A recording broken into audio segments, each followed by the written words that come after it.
Let's have a look at this question. Mod of vector A cross vector B is equal to vector A dot vector B.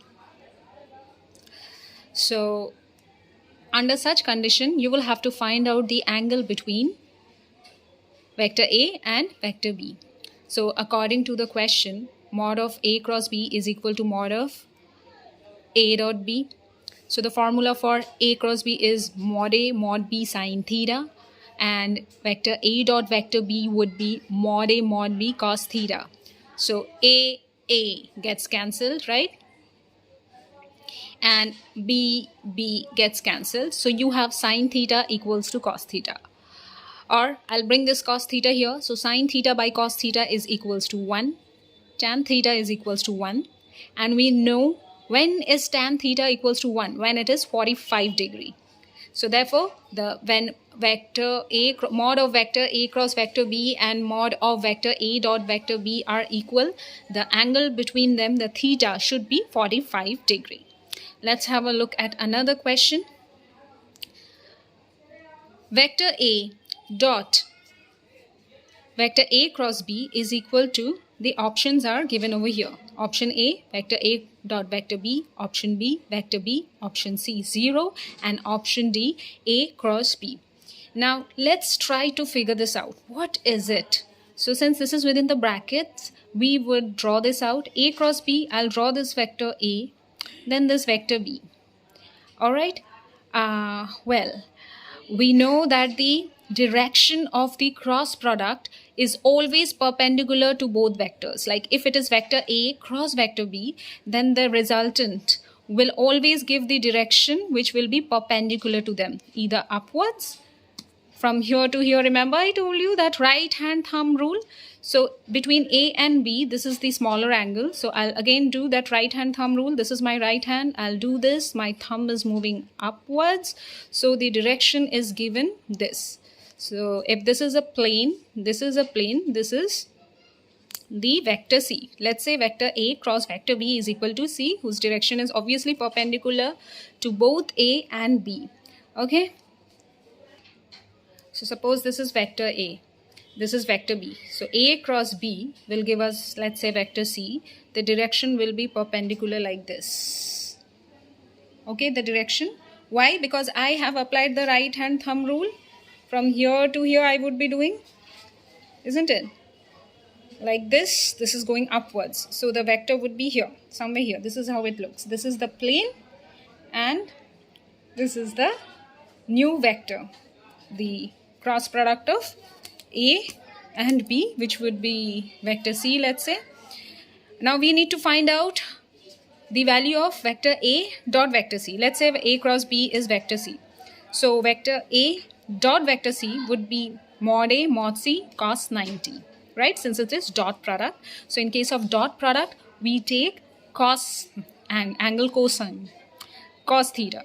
So this C is perpendicular, since this is the resultant, this is the cross product of vector A and vector B. So obviously vector C is perpendicular to vector A as well as vector B, because I have already told you in my previous videos, in my previous lessons as well, the resultant, the cross product of A and B will always have the direction perpendicular to them. Using the right hand thumb rule, we would find out whether it is upwards or downwards. But the direction, the resultant vector will always be perpendicular to A and B. So this vector C is perpendicular to B. This vector C is perpendicular to A.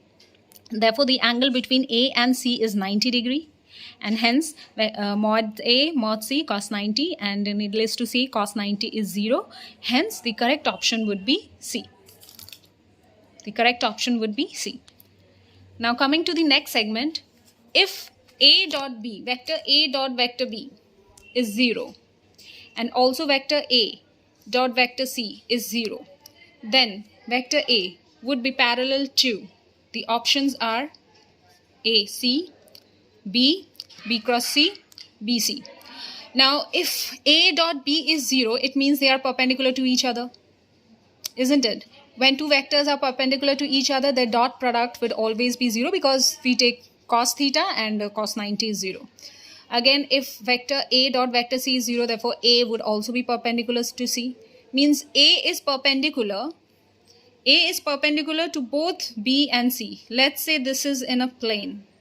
This C and B. They are on a plane, and A is perpendicular to again both B and C, isn't it?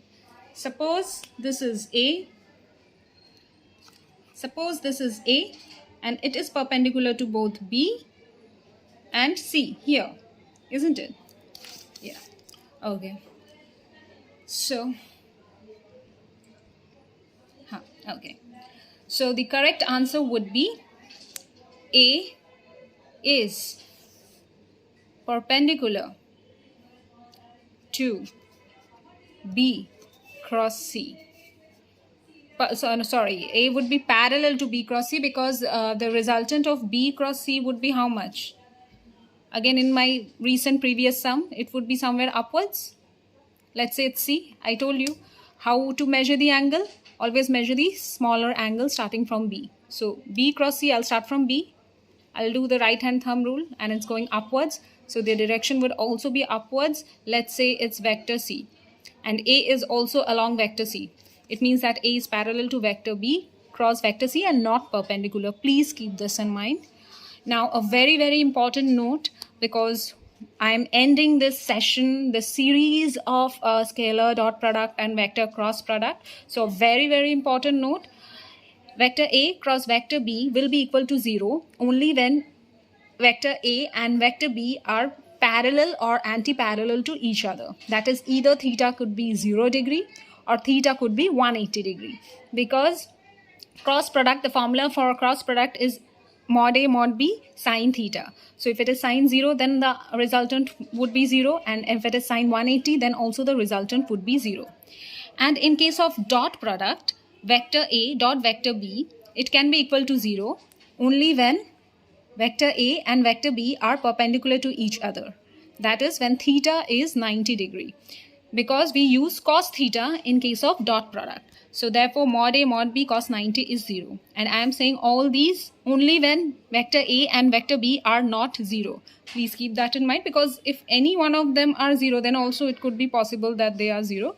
So keep that in mind, only when vector A and vector B are non-zero. Thank you. I hope you like this session.